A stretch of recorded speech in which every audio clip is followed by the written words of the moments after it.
On behalf of Pratibha Prahlad, the founder festival director, we take pleasure in welcoming you to the 10th Delhi International Arts Festival. The DIFE is the signature arts festival of India. This is the 10th year of the festival, which attracts performers from all over 30 countries annually and over 2,000 plus artists of all genres from all over India. DIFE is recognized world over as brand India projection of cultural diplomacy and cultural tourism. The Delhi International Arts Festival is widespread in its outreach and reaches people of all age groups. Of the 35 plus venues of the festival are huge heritage monuments like Purana Killa and parks such as Nehru Park, Central Park, Auditoria like Kamani, Civil Service Officers Institute, Meghdoot and Sangeet Natak Academy, universities, schools, National Museum, National Archives, foreign cultural centers, Habitat Center, hotels, and several others, including formal theaters and formal amphitheaters, cultural and eclectic spaces. DIFE is brought to you in association with Union Ministry of Culture and Tourism, Indian Council for Cultural Relations, and Government of NCT of Delhi. We are grateful to our sponsors for all their support. The publicity partner of Delhi International Arts Festival is Prasar Bharati, which includes Doordarshan and All India Radio. Facebook is our social media partner, so don't forget to like us and follow us on the Delhi International Arts Festival page. Do check it and don't forget to tweet at @LoveDIFE. Remember, your support is most precious to us. This evening, ladies and gentlemen, we are here for the launch of Drishyam, a journal by Art Ichol. We will begin our program with a short film. History, open spaces, and beauty are the strokes that inspire artists. With this idea, Art Ichol Creative Commune, a bouquet of 3 properties, opened in Mahir, a small town located between Khajuraho and Bandhavgarh. The Mahir Residency, a heritage property, is home to the ceramic studio. Here, artists can work in clay. This is Amaria, the writer's retreat, next to the river Tamas. Here, you can reflect with the sound of silence as your companion. And then there is the Art Ichol Center. Ichol arts हमारे ज़िले के लिए एक बहुत बड़ी उपलब्धि है। Shrimati Ambika berry जी ने बड़ी मेहनत करके उसको यहाँ पर स्थापित किया है और सचमुच कुछ हम लोग अभी तक बहुत जगह देखे, लेकिन इचौल आर्ट्स में कुछ नई चीज़ देखने को मिली, कुछ ऐसी चीज़ें देखने को मिली जैसे सब कुछ एक ही जगह मिल गया हो। वहाँ पर अच्छी कारीगरी भी देखने को मिली और उस कारीगरी में कुछ विजन भी देखने को मिला। इचौल आर्ट्स आज एक आकर्षण का केंद्र बना हुआ है। वहाँ पर लोग सीखने भी जाते हैं, विदेश के लोग आकर के वहाँ पर काम करते हैं, सेरेमिक का काम करते हैं और उनको एक तो उससे मैं समझता हूँ कि उससे बिजनेस भी है, उसमें आविष्कार भी है, उसमें लोगों को सीखने का भी एक अवसर मिलता है। A world-class arts and crafts center where artists, photographers, writers from all over the world come together to conceive, collaborate and create under the open skies, relishing the subtle symphonies of nature. मैं रमेश चंद्रा बनारस से आया हूँ। मैं यहाँ लगभग पिछले 2.5 सालों से काम कर रहा हूँ और यहाँ पे हम जो स्टूडेंट लाइफ में अपने सीखते हैं उससे बड़ा डिफरेंट यहाँ पे सीखने को मौका मिलता है। यहाँ पे अलग अलग आर्टिस्ट आके अपना काम करते हैं और उनसे सीखने को मौका मिलता है। इसके अलावा इंटरनेशनल आर्टिस्ट भी बहुत सारे आते हैं, तो वह बड़ा डिफरेंट तरीके का भट्टी बनाते हैं या काम करते हैं, तो उनके साथ मिल के काम करने में बहुत मज़ा आता है और एक अलग प्रकार का एनर्जी आता है।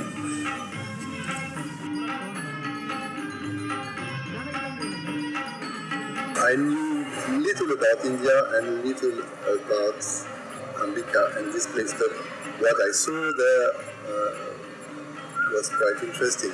Ambika Berry has been the patron of the arts for last 25 years. Art Ichol is not only open to renowned artists, but also to young and emerging artists. The center supports 3 artists from different disciplines each year. At Art Ichol, year-round activities and workshops are done to cultivate an interest and appreciation for art in rural India. Ambika dreamt of a place that was a sculpture in itself, and that provided space for artists to experiment and create with different materials and techniques.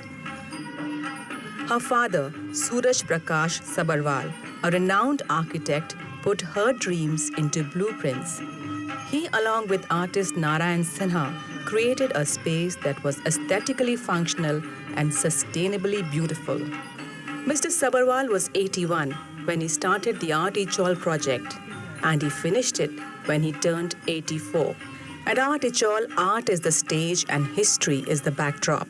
The center rises like a dream and becomes a story with people from the arts as its protagonists.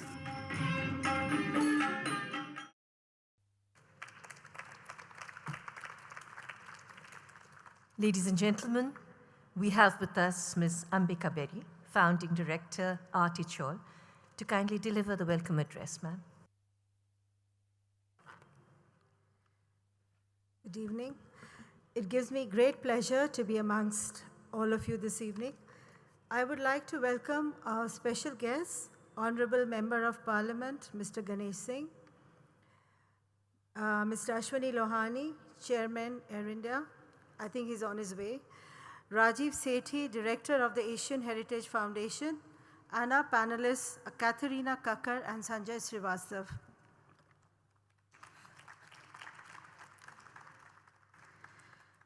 I am very grateful to Pratibha Prahlad to make us a part of the Delhi International Arts Festival, as it is the perfect opportunity to present Drishyam, the second volume of Art Ichol's annual journal. As you will find, it is quite engaging and vibrant a publication, fouring the various ways of seeing and perceiving art. As the founder of Art Ichol, I find that every day of working at the center brings me a fresh way of seeing art through the eyes of the highly talented artists who work and live with us. We now have a new alliance with the Fremantle Arts Centre in Australia to build an India-Australia Artist Exchange Program. We also host the Mayer Art Ichol, the Mai Festival, a visual and performing arts festival every year in the month of February. Art Ichol has taken up community building, sustainability, and cultural preservation. Therefore, the National Tourism Award 2015 for the most unique and innovative project came rather timely. I'm very pleased to say that last month, on the 14th of October, we also won the Chief Minister's Award for the most responsible project to the visual arts. So it is with great joy that I share these moments with you all today, and I hope you will all continue to be part of this exciting new journey with us.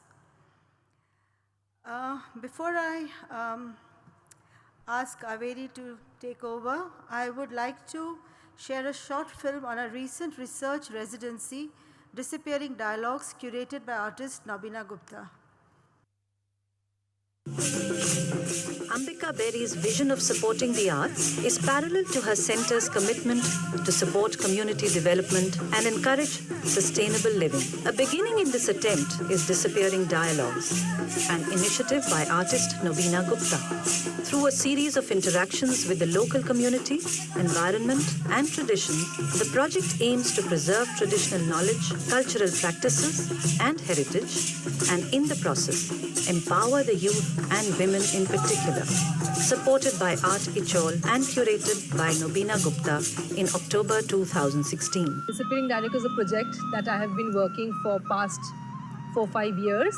A lot of monuments here which are lying, like their ruins, their archaeological sites, there are many historical places which are lying in pieces, and there's hardly anyone looking after them. And if we don't take care of the environment, we don't take care of the heritage and the history around us, there will be a lot of things that will be lost forever. So it's time that we take care and preserve whatever is still left with us.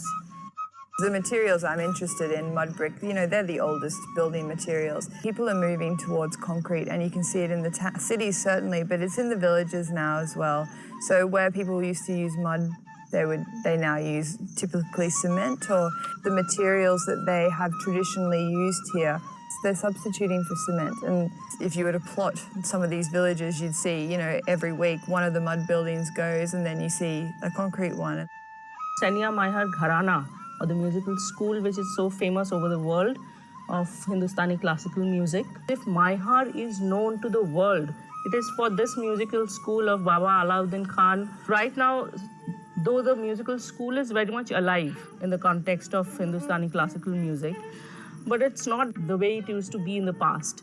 So this is the disappearing dialogue, something that was once very vibrant over here and now thinning out. The whole notion of disappearing dialogues is very closely related to the way that we have both been working, exploring, investigating some local villages after receiving information that there were small pockets of traditional weaving practices going on. Singling them out and really honouring them, recognising them for the beauty that they are before they disappear. Today, no matter where you go in India, either the cities or the rural towns, respect for our history and where we've come and how we've come here and what needs to be restored in terms of how it could positively impact our life even today is long gone forgotten. A life and a way of life that once existed is probably not there today, it's gone. There's this entire legacy of Baba Alauddin Khan and his created stalwarts like Ravi Shankar, Ustad Ali Akbar Khan. That way of teaching, the whole Gurukul Parampara, that is disappearing. If we look at furniture making and craftsmanship, that's the disappearing dialogue that's evident today in India. The tradition, the time and craft that's put into building beautiful woodworking, an old tradition within India, it's falling apart. There's not much of it nowadays because the demand for quality craft woodworking projects is highly diminished over the years. Making a note of what trees are growing in the region, they were far fewer than what I had expected. Not just looking at trees and identifying them, but also what is the scope? Like if I could use any or all of those trees as dyeing possibilities to dye cloth. I saw so many trees cut down. They're building a 4-lane national highway. So it's a little bit sad. Like obviously you need development to take place, but at the cost of what? The colour palettes of historical Indian art. And I was really curious to how some of these colours were achieved and how they were mixed before the introduction of synthetic paints and dyes. There has been a shift towards synthetic dyes in this region for convenience and for cost. And even when we've tried to go and find people we heard about who were doing natural dyeing, we arrived there at the village and they were no longer doing it. One of my goals for this trip was to investigate more about the hand painting and dyeing using natural dyes. Working on this area of sustainability of a culture, only to realize the relationship between the habitual practices with art. Picking up areas where those dialogues, those discourses are disappearing, finding out areas where we feel that there's a merge. We are into a present where in the present, past is existing. So it's a presence of past that is bothering us all the time, and it makes us more responsible to some way to carry it further towards the future. I always find these city people basically have no idea what living in a village is all about. On the other way round, the villagers, they have hardly any idea what it means to live in the city. Hardly any dialogue between villages and cities.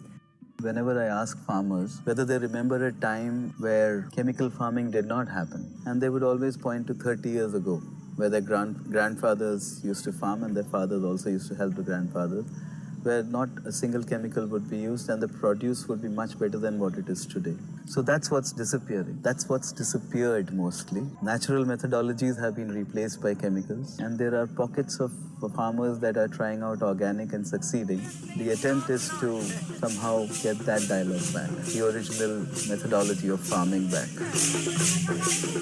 Experience here at Ichol has been outstanding. I was basically just blown away by the place. The model that Ichol has set up, where they're so close to local villages, they're a kind of a world-class kind of center in their own, but their perimeters and some of their staff are really of the area. The aesthetics are of the area, so it's such a great melting pot, So this project, Disappearing Dialogues, becomes a very, very valuable resource for the present and future generations. And what will emerge will be something which will really be there to sensitize the people, to valorize the art of the region, and for people to take ownership of these cultural ideas and practice, which really becomes the soul of the society.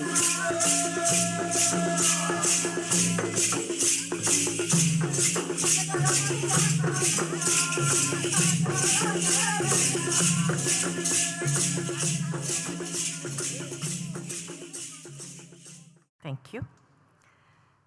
We have this discussion. We welcome you. Good evening, everybody. I just want to say a few things before I request Shima really to, moderate the discussion, because the three of them have been in conversation. It's been fabulous to see the two films, and I don't think I need to say anything more, but in some ways, thank God that the art market collapsed in 2008. And Ambika, who was a very, very successful gallerist working out of Calcutta, decided to create this wonderful incubator. As you can see, what she's created in Art Ichol is an incubator where there are ideas, where there are art practices, where there is research, and where there is a production of what we call new knowledge. And that is really the most exciting thing for me as a curator and an art historian, to see a beautiful, fertile, fecund art incubation, a laboratory of ideas and practice. And what emerged was this journal, which is called Drishyam, which is ways of seeing. The next journal is called Vakyam, or word and image which go together. And the third, which will come later, is Natyam, where performance, where you have the sensory, where you have the performance, and you have the very essence of art practice, which we hope we will encapsulate very well. So all what I want to say is thank you for what you are doing, Ambika, and may the Ma Sharda, which is the presiding deity of the region, give more power and more wind under your wings to take this into another level. Thank you very much. And now I'll let Shima, who's really the energy stream-rolling the journal, to speak to our two wonderful contributors, and they have talked about art from their own practice, which is, one is a visual artist but trained as an anthropologist, and the other is a sociologist. So over to you, Shima. Thank you. Good evening, friends. I welcome Katerina Kakkar and Sanjay Srivastav to this evening's discussion. The two of them have contributed two significant essays to this journal, the second volume of the Art Ichol journal. And this time, we went a different route, as in we asked people from outside the world of art to write on the way they see art or perceive art. And so we got two sociologists, but of course Katrina is also an artist, to write essays for the journal. And we thought, why not ask them that who were the significant artists, or what were some significant artworks which really molded their way of seeing art. So I just now request Katerina to present what she has got to us. Okay, I will do that over there. Yeah. I took a couple of slides to show you, and it was very difficult in 10 minutes because there's so many artists that matter to me. So I decided to actually go to my childhood till today and pull out a couple of artists who shaped kind of the way I look at myself also when and when I perceive art. They're all so-called Western artists, but the discussion can go in a very different direction afterwards.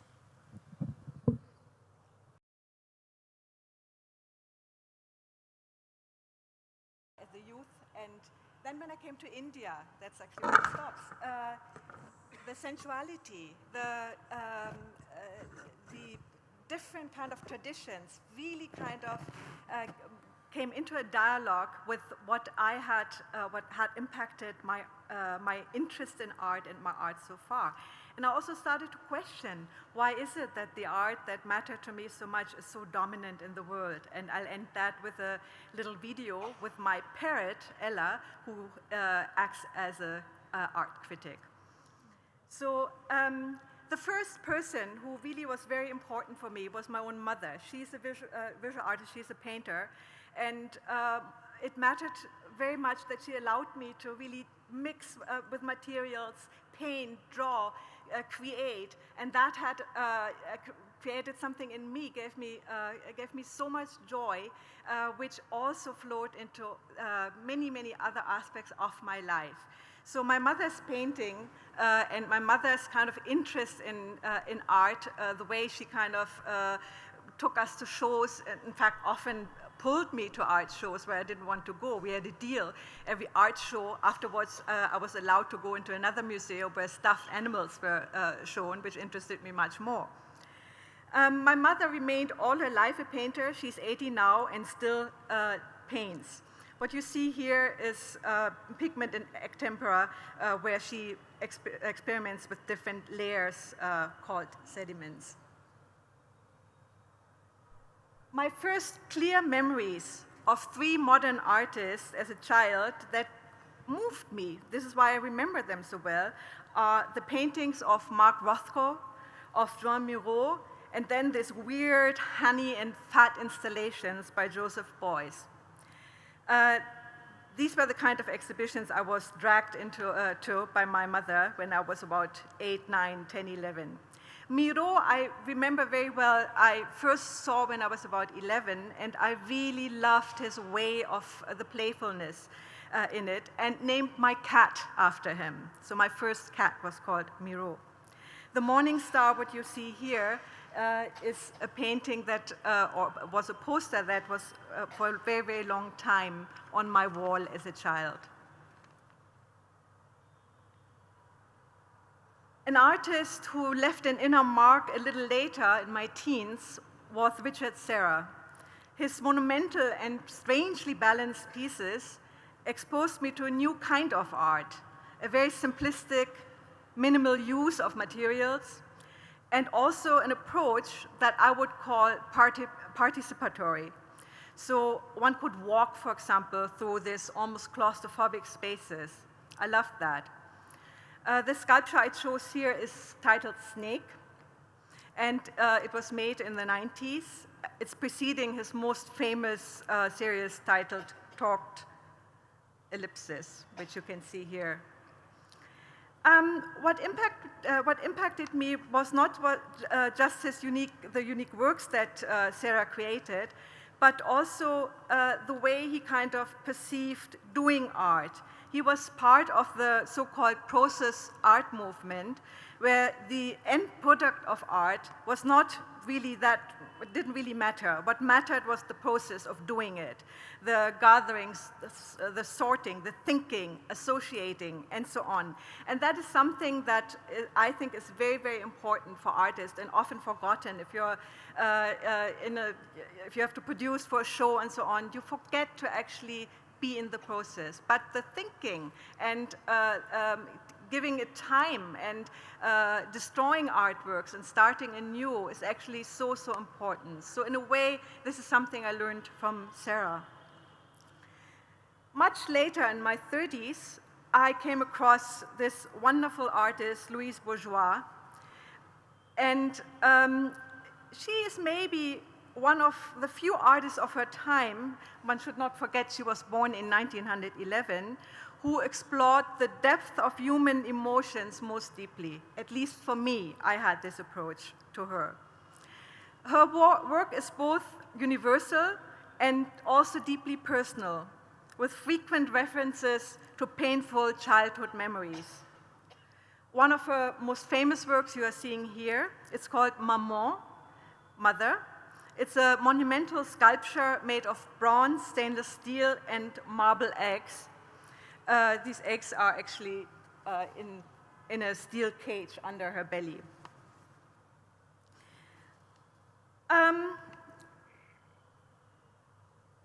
In a way, Maman is a creature of your own nightmares. She refers, I mean, this sculpture refers actually to Louise Bourgeois' biological mother. And in a way, she protects her marble eggs in a steel cage, but also her slender legs can convey quite a vulnerability if one looks at to her from that perspective. In short, this giant spider casts a powerful physical as well as psychological shadow. Louise Bourgeois said about Maman, I quote her, "I came from a family of repairers. The spider is a repairer. If you bash into the web of a spider, she doesn't get mad. She weaves and repairs it." The artist first gained notice in the 40s with her surrealist-inspired personages. In the 40s and 50s, actually, she made these ones.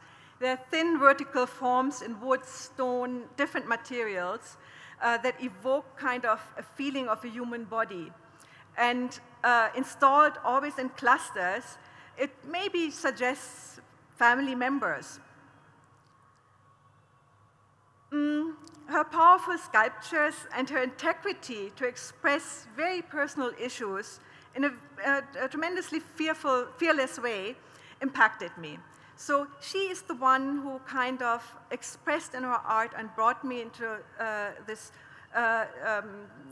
way of perceiving the importance of your own memories, of your own kind of anxieties, wounds, and to put that fearlessly out into your own art. Around the same time, I came across an artist called Christian Boltanski.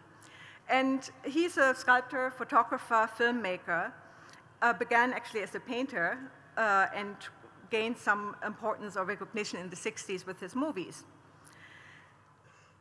Boltanski was deeply impacted by the tragedies of the Second World War and has created several Holocaust memorial exhibitions as well. His constructions and installations often trace the lives of the lost and forgotten, and I guess this is the part that impacted his works. This is the part that impacted my works, what I got from him. I quote him, "For me, used clothes, a photograph of somebody, or heartbeats are the same thing. It's always some kind of an object which represents that the subject is missing." You will be surprised, and this is the slide here, that I donated my own heartbeat to one of his projects when I was in New York at one of his shows. And this project is called Les Archives du Cœur, the Archives of the Heart, where he took thousands and recorded thousands of heartbeats of people around the world, and one can access and listen to them on an island in Japan. So in a way, it's a strange thought for me that my heart will continue to beat somewhere in Japan long after I will be dead.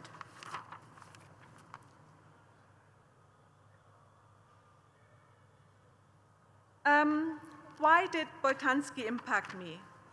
His long-standing interest in identity, narrative, and biography moves me. Many of his installations that you can see here, for example, Reflection and Monument Canada, use light bulbs, shadows, clothing, and also borrowed family photos, photos of people he never met, he doesn't know. They're haunting and they leave you uncomfortable, also exposing ties to memory, loss, and mourning.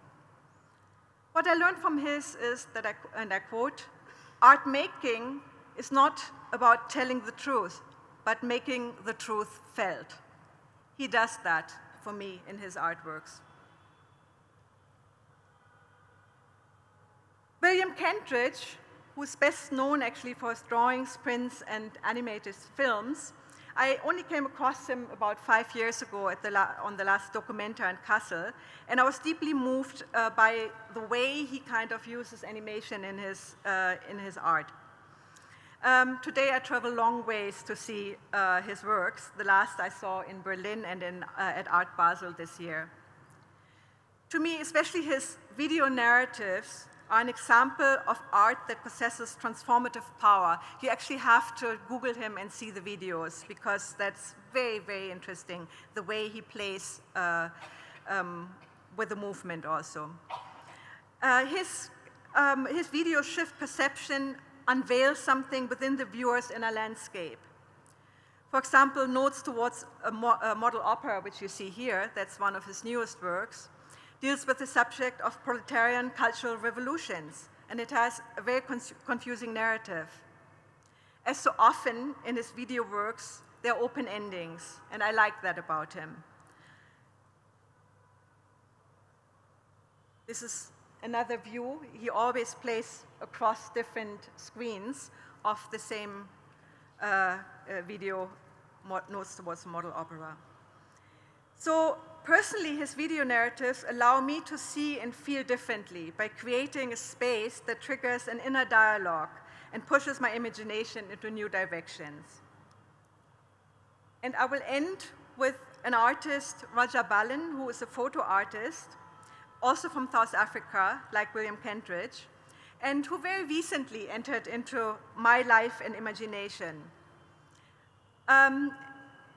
Raja Balin was actually from New York, but he works only in Johannesburg at the outskirts, usually with marginalized people, and he brings something out that is very, very uncomfortable looking at his pictures and videos. So, like Kendridge, I think he opens something. There's a challenge of our habitual perception of reality, and it allows us to deal with it in a slightly new way. These are pictures, both of them, from Asylum of the Birds, a series of photographs that came out in a book in 2014. And as you can see, it is almost that he stages pictures. He has this cast of people and animals, and they literally perform a kind of a sculpture, almost theatrical. So he uses wires, things he finds and buys on flea markets, and it becomes a very fictionalized world one moves into. And in a way, it speaks to one's own subconscious or unconscious. It's very, very powerful work. On behalf of Raja Balin's work, because I was very intrigued by it, I did a little movie with my parrot, and maybe we can show it. It's 3 minutes long, which kind of, shows Ella talking on art.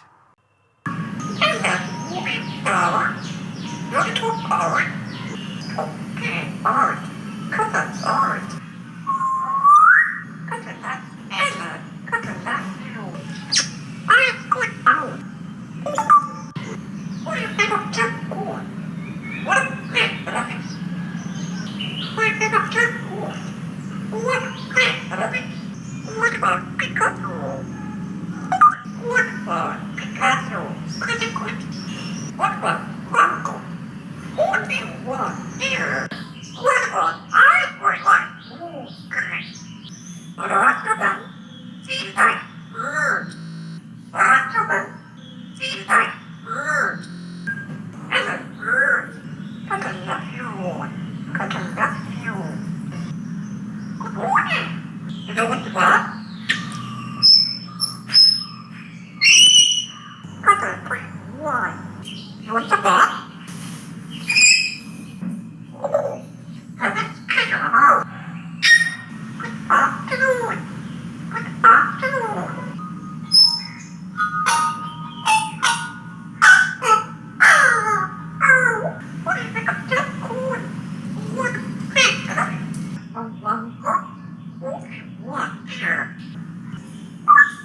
Hello?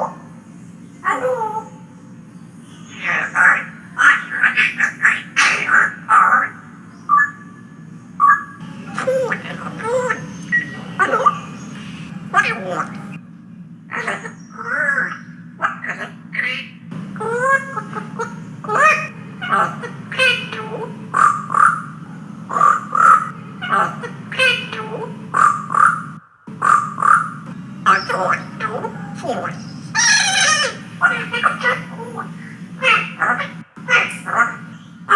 What? Ooh.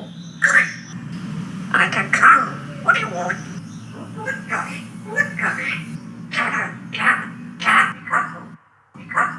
I can come. What do you think I'm dead for? What about Picasso? Little fool. Good night, victory, victory. Good night, good night. Bird, I love the bird. What a predator. I love you. What I love you. Good to love you. Oh, never got to go. What about it? What about it? What about it? What about it?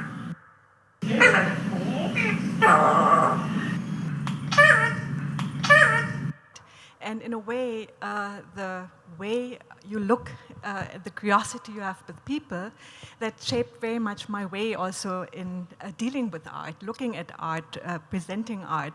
So my art is actually very much influenced by my environment, where I live, the people I deal with. I use a lot of natural materials I find in my environment, metals. You will see why, because there are some artists that impacted me a lot on metal. I'm now moving more into video art also, where humor plays a role. So in a way, you know, the curiosity in life, in people, in ways of living, how you distance yourself from your own culture when you live in another culture, has impacted my perception, I think, quite a bit.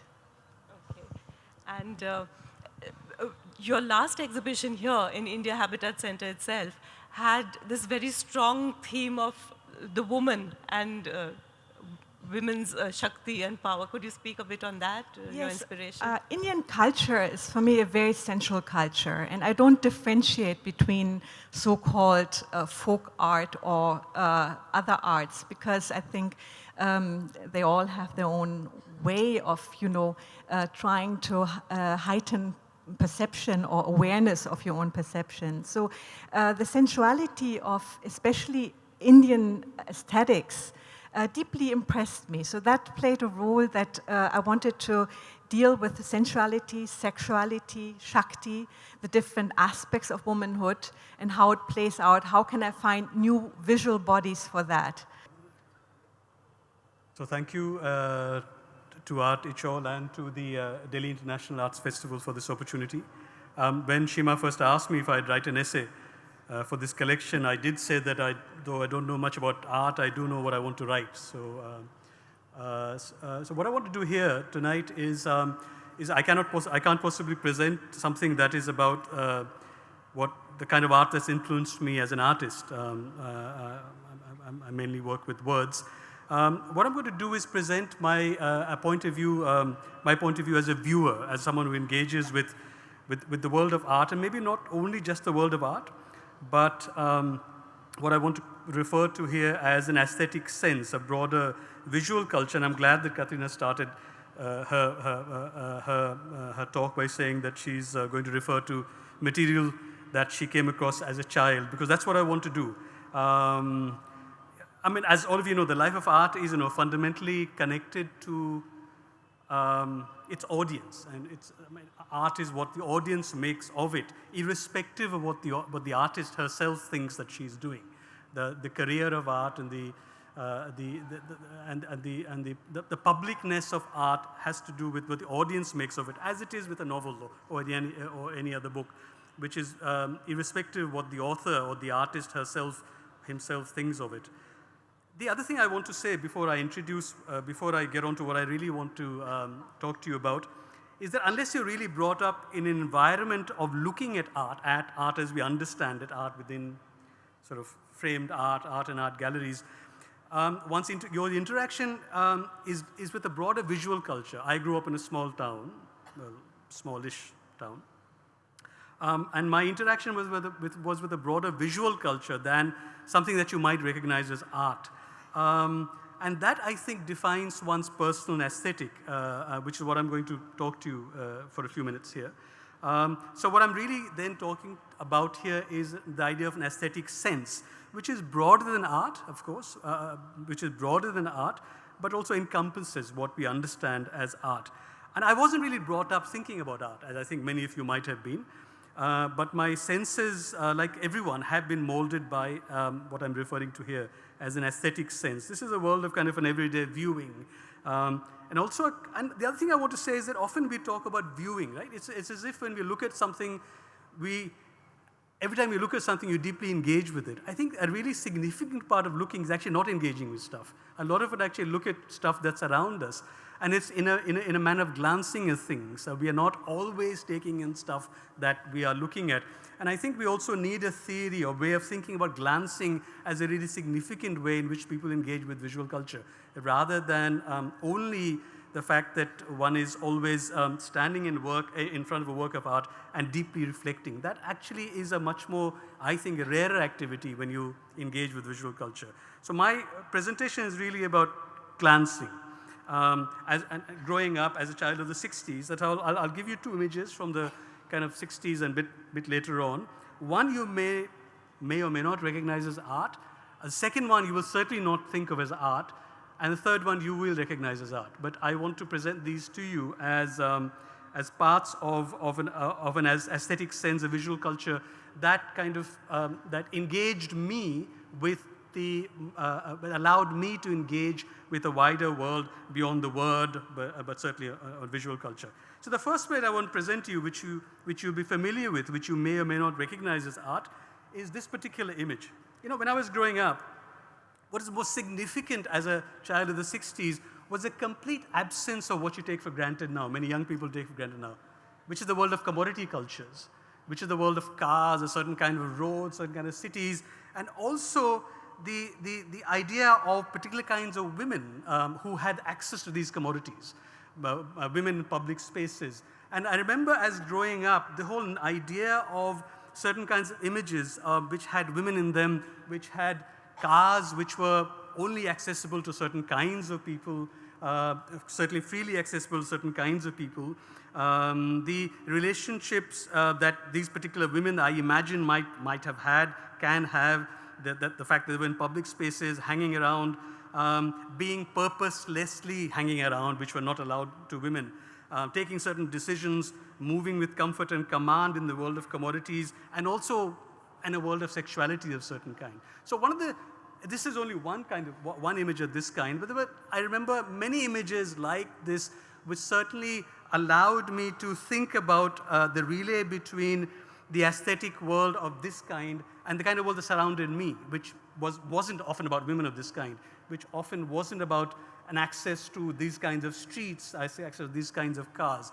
And when I think of growing up as a child of the 60s, one very significant manner in which I engaged with the world was through specific images of this kind, which allowed people in smaller towns, people who didn't have access to a world of goods and commodities and sort of a particular kind of the modernity, to think about aspiring to these kinds of worlds, and indeed thinking about these kinds of women. So I think many people of my generation in their 50s, growing up in the 1960s, were certainly engaging with a visual culture which allowed a certain sense of what you could call something which is probably no longer a favorable world, a kind of 5-year plan sensibility, right? So we were all kind of 5-year plan. We had this particular kind of 5-year plan sensibility about the world, and that was a very significant visual culture for many of us.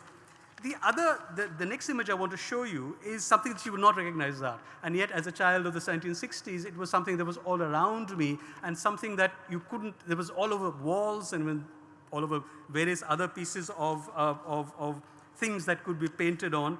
And this is an example I give you from, this is the only example I could find, but it tells you about the image that I was thinking about and kind of aesthetic it represented to me. Okay. You know, one of the most significant kind of, and I said this is something you may not recognize art at all. So what I'm really talking to you about is the idea of visual culture of that particular period and what it meant for someone like me.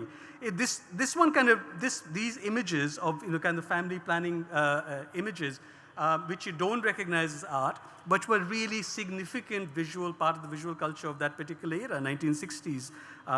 It was, for me, as someone growing up, also part of a really unusual aesthetic, in as much as it seemed to pull out something called a nuclear family from the broader joint extended family that we were much more familiar with. So, it was like the larger Indian traditional family could only be represented through color and a kind of Indian Baroque and a kind of surplus sensibility. But the modern family, as far as I could make out growing up, was this kind of family. You had clear-cut lines, you had one boy and a girl, you had a very pared down sense of a visual culture. And I think my own sense is that these kinds of images influenced my thinking for quite some time about the idea of modern and what modern visual culture is. And ideas of what modern houses are, what modern spaces are, ideas of straight lines. And these, for me, these kind of images represented for me certain ideas of a kind of again, a 5-year plan modern, which also had a very strong aesthetic sensibility. And my whole ideas of the family and what modern family could be was very much linked to certain of these kinds of visual cultures that proliferated, certainly in smaller towns. You couldn't escape them as you wandered around. My next and final example I want to give you is something that you will certainly recognize as art. This is from a very recent exhibition that Gautam Bhatia had, in fact, just here in the India Habitat Center. I work primarily as an anthropologist on cities.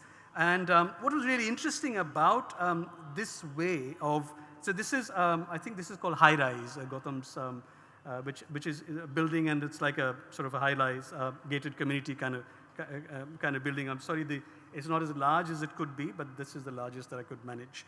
So, and I'll give you a couple of other images before I conclude by telling you why these kinds of images mold now say something to me as someone who writes on cities, as an anthropologist. So this one is called something like, I think, the Aurangzebs always visited something, and it was at McDonald's, and some image of the Jama Masjid. I'm sorry, I can't. And the third one is, just go up and read.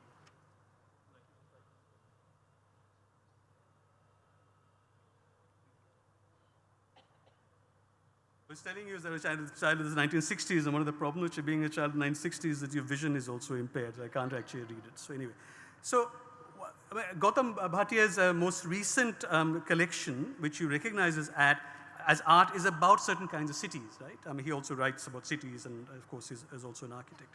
What is particularly interesting to me about this art and why it influences me now and makes me think about the city is about the kind of cities we live in India. The aspirations, the ad hoc nature, the brazenness, the surrealness, the fearlessness in terms of not worrying about a template of aesthetics, and the desperation that characterizes the city. So increasingly, I find someone like Gautam Bhatia's art extraordinarily useful for me, in as much as if this is what I think art should do. It presents itself as a language that has the capacity to introduce you to another vocabulary. And in as much as languages are worlds, the new language that one picks up through art is also an introduction to new worlds. And I think looking at increasingly art which focuses upon the cities, but also cities in all their peculiarity, Indian cities. So this is obviously like the Taj Mahal under construction. You can see an auto rickshaw there, and you can see a truck in the background.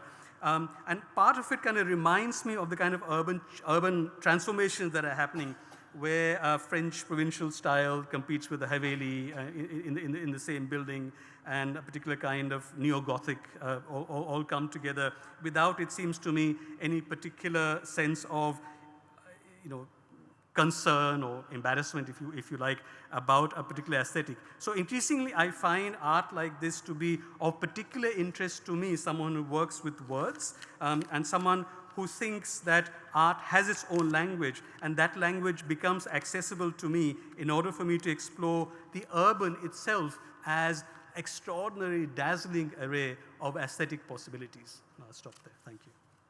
I've met Ella in Goa, so she's not a figment of anyone's imagination. So thank you so much, Sanjay and Katerina. And we'll move on to the next part of the program. May I request Dr. Alka Pandey to present you a token of respect on behalf of DIAF, Delhi International Art Festival.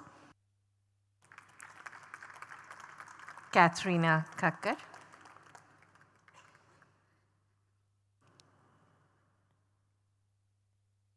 And Shima Mukherjee. And may I request Dr. Alka Pandey to present a token of respect.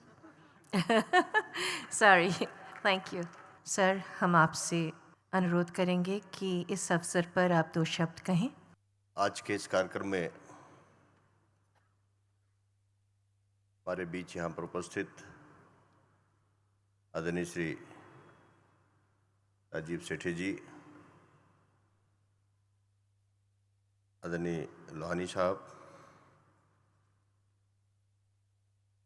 अन्य सभी आदरणीय अतिथिगण, Shrimati Ambika berry जी, यहाँ पर उपस्थित सभी art जगत से जुड़े हुए सभी हमारे भाइयों बहनों मित्रों,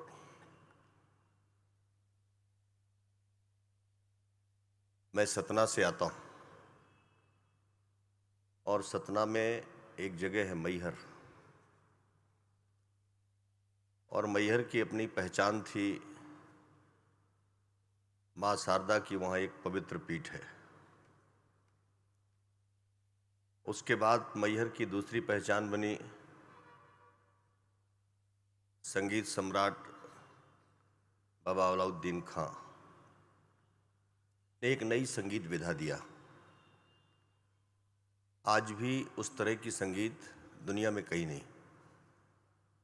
एक नल तरंग दिया था उन्होंने, जो आज भी बहुत अपने ढंग से एकदम अलग सुर उससे निकलते हैं, और वो संगीत महाविद्यालय उसकी पूरी देखरेख कर रहा है। और तीसरी पहचान मैहर की हमारी बनी आर्ट इचोल से। मुझे बहुत अच्छा लगा कि हैबिटेट सेंटर में आज आर्ट इचोल की 2 लघु फिल्म यहाँ हम सब ने देखी, और एक पुस्तक का विमोचन भी है। वाकई में हम सबको बहुत गौरवान्वित करता है। मैं तो बहुत प्रभावित हूँ। आर्ट वैसे भी एक आविष्कार है, और ये जीवन में इतना महत्वपूर्ण बन जाएगा। मैंने इचोल में जाके देखा, ये एक कौशल का केंद्र बन गया। सचमुच ऐसा लगता है जैसे इस क्षेत्र के लिए एक बड़ी उपलब्धि इचोल आर्ट्स ने हमको दिया है। हमारे आसपास के जो गांव हैं उनमें महिलाओं में, बच्चों में कुछ सीखने की एक नई सोच विकसित हुई, और अब तक वहाँ पर दुनिया के 14 देशों ने, उन 14 देशों से 35 अद्भुत कलाकारों ने, अद्भुत आर्टिस्टों ने जाकर के वहाँ पर अलग अलग तरीके की आकृतियों का निर्माण किया। और न सिर्फ आकृतियाँ बनाया, बल्कि उनको कैसे बनाया जाता है, वहाँ के बच्चों को, वहाँ के लोगों को एक हुनर देने की भी कोशिश किया। एक बड़ी उपलब्धि। वाकई में 2012 में जब इचोल में ये काम शुरू हुआ, अंबिका बेरी जी के पिताजी और उनके परिवार के लोगों ने जब इसकी शुरुआत किया, तो लग रहा था कि ये कोई एक छोटा सा म्यूजियम बन रहा है। लेकिन वो म्यूजियम नहीं, वाकई में वो एक तो बहुत बड़ा प्रयोगशाला बन गया। ऐसी ऐसी चीज़ें देखने को मिली वहाँ पर कि जो एकदम वेस्टेज आइटम है, जो उपयोग के बाहर हो जाती है कोई वस्तु, उसको इकट्ठे करके इन लोगों ने एक आकार दिया, एक ऐसी आकृति दिया कि वो प्रतिमा लगता है जैसे बोल रही है, कुछ हमको इंडिकेट कर रही है, इशारा कर रही है। वाकई में उस आर्ट को देखने के बाद लगता है कि ये एक रोजगार का एक नया रास्ता प्रशस्त कर रहा है। हमारे वहाँ पर टूरिस्ट को आकर्षित करने का एक बड़ा केंद्र बन गया। तो आर्ट से बहुत सारी चीज़ें एक साथ निकलते हुए मैंने देखा। सामुदायिक विकास का एक बड़ा उदाहरण अभी हमने इस फिल्म में देखा। सचमुच गांव के लोगों में एक अद्भुत उत्साह है। ऐसे ऐसे चीज़ें वहाँ देखने को मिली कि एक साधारण से एक क्यारी से फूल तोड़ा और अपने सामने फूल तोड़ करके और एक ऐसे सफ़ेद कपड़ा उसमें डाल करके उसको रंग बना दिया, और ऐसा रंगीन कपड़ा बना जैसे वो कभी उसका रंग जा ही नहीं सकता। अब ये अद्भुत, वाकई में इससे तो एक नया रोजगार पैदा हो गया, इससे एक नया रोजगार खड़ा हो सकता है। तो आर्ट जब रोजगार की दिशा में चल पड़े, आर्ट जब लोगों के हाथ में हुनर देने का काम शुरू कर दे, तो निश्चित तौर पर एक बहुत बड़ी उपलब्धि होगी। और हमारे देश में तो अद्भुत प्रतिभाएं हैं।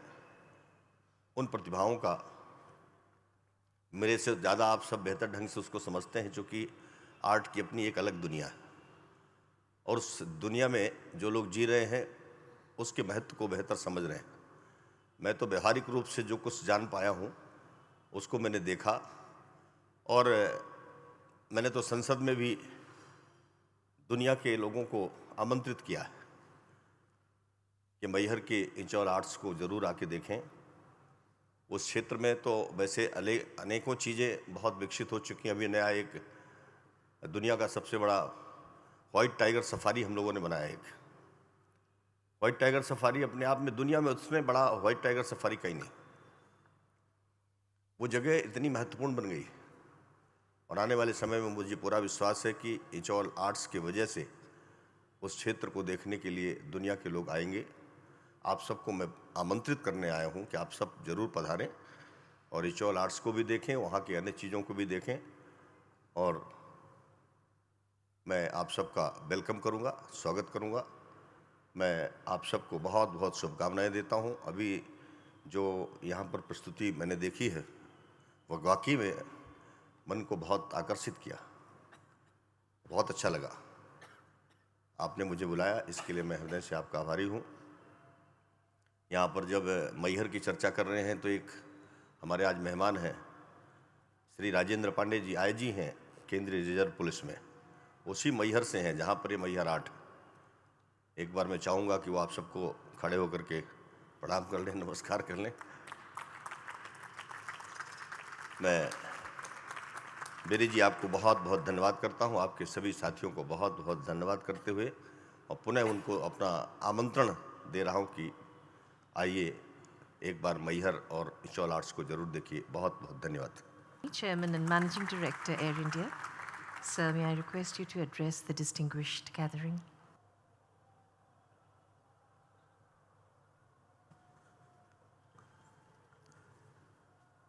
आदरणीय श्री गणेश सिंह जी, माननीय सांसद श्री राजीव सेठी, अंबिका जी, आर्ट और कल्चर के फील्ड से जुड़ी हुई महान हस्तियाँ, lovers of art, ladies and gentleman.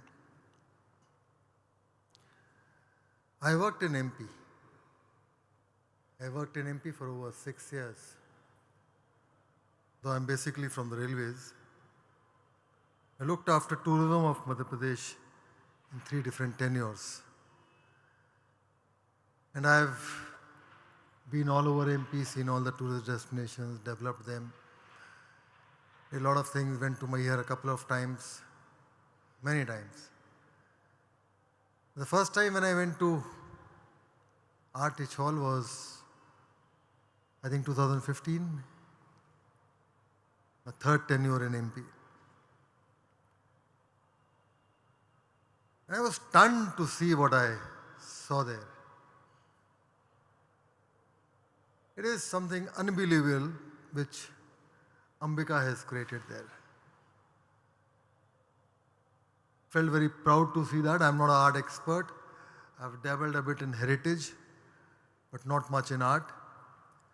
But still, even a novice like me could make out that what has happened at Mayyar is something great, something which deserves national and also international recognition.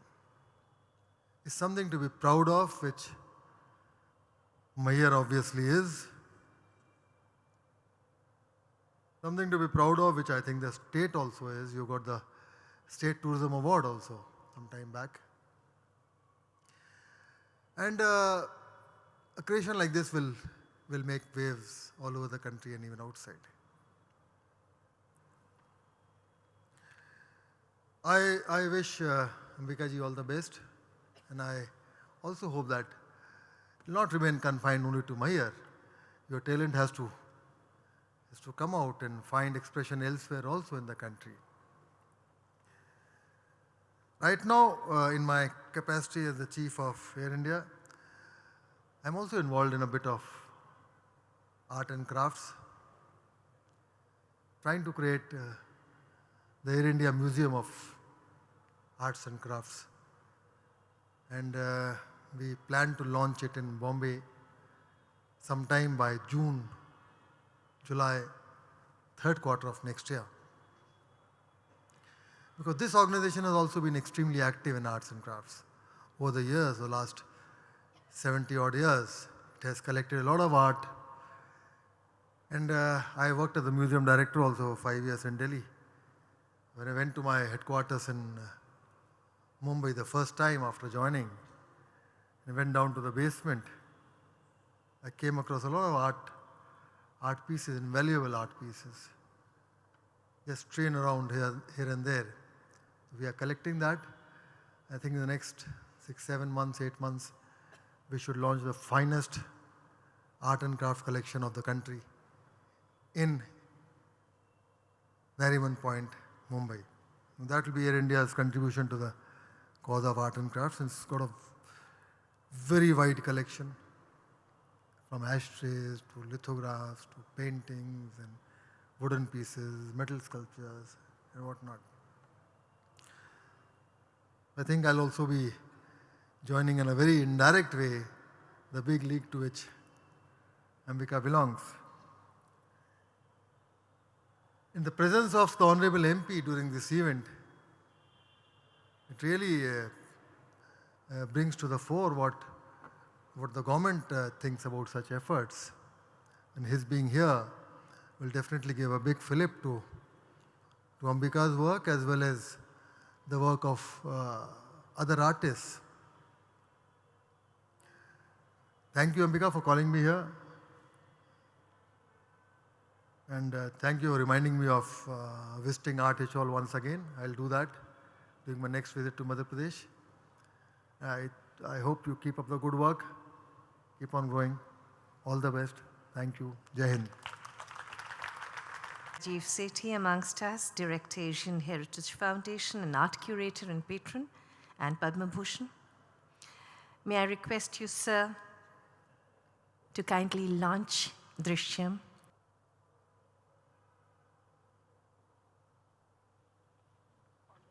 May I request Ambika Beri ji to come up on the dais, please? I think it's a big occasion. May I request Dr. Alka Pandey also to come up on the dais?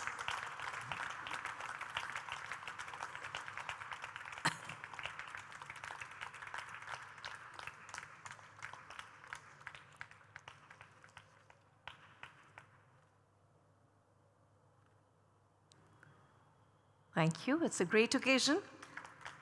On this note, may I request Mr. Rajiv Sethi, after he launches the book, to kindly say a few words, sir. Ganesh ji, Ashwini ji, friends, so many artists, so many colleagues, for over so many years. I'm very deeply moved, Ambika ji, that well, you did me the honor of getting me here, but I'm moved that, well, there used to be a friend of mine called Schumacher who used to write about small is beautiful. And I must say that small must be seen in this light.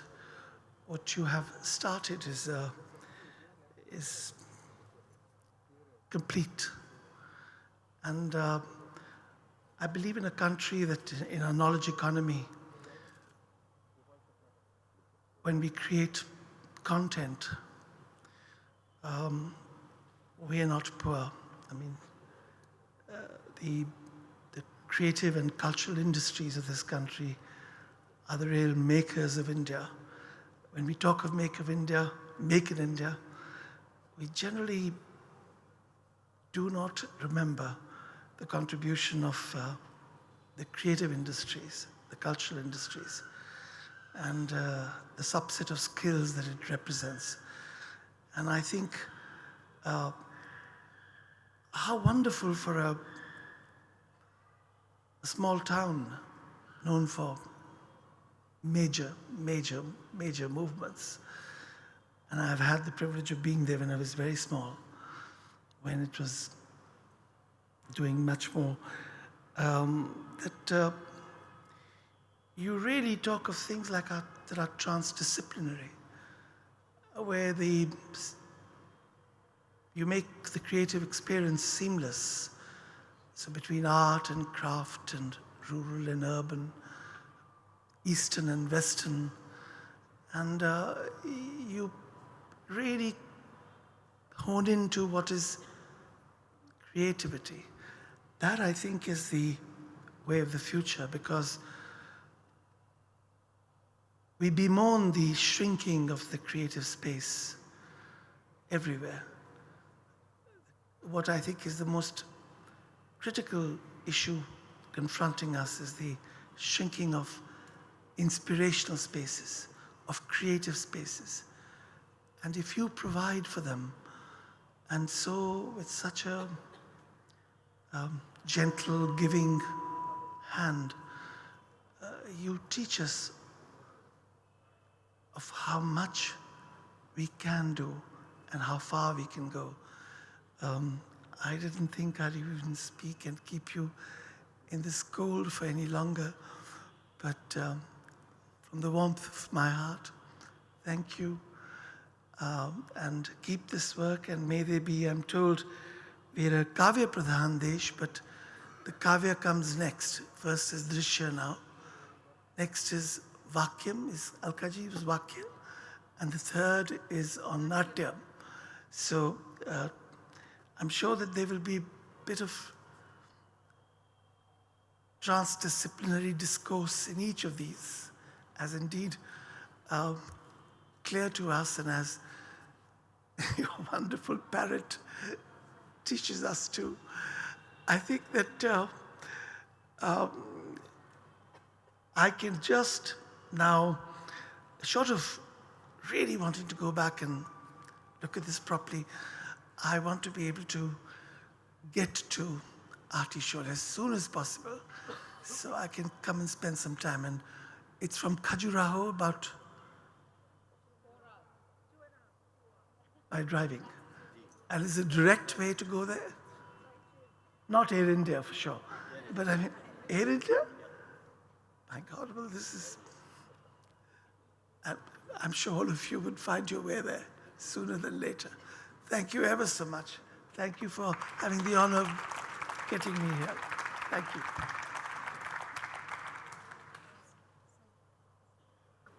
We have with us Member of Parliament, Lok Sabha.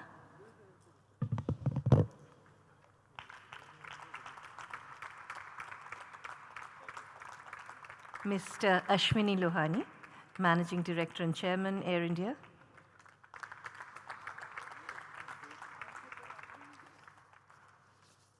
And of course, Mr. Rajiv Sethi. He needs no introduction.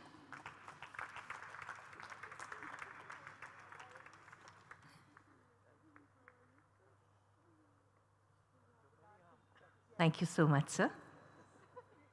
May I now request Ms. Bhavna Savarwal, Trustee, Arts Ananda Trust, to kindly deliver the vote of thanks. I would like to thank Dr. Alka Pandey and the India Habitat Center for making this evening possible for us.